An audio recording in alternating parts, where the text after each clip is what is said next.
Welcome to Guide Up. In this video, I'm going to guide you on how to delete character in Character AI. For that, make sure you have the application and you're logged into your account.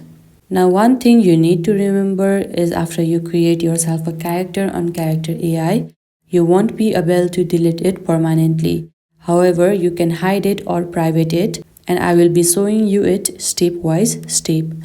Now, for example, we will go on the second one. Now, if you long press on the name, there you can see the option hide character at the second. You can tap over there. Now here you can see that the character has been hidden and it won't be displayed at your home page. Another option is to go and tap on the profile at the top right.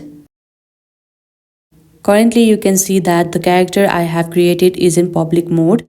Now you can private it. All you need to do is tap on the settings icon beside that name. Now here, if you scroll down a bit, there you can see the option of visibility.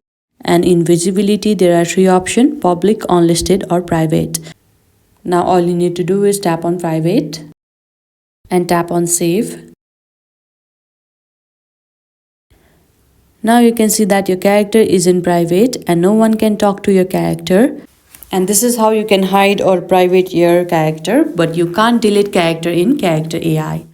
I hope you found this video helpful. Don't forget to like this video and subscribe our channel Guide Up. Thank you.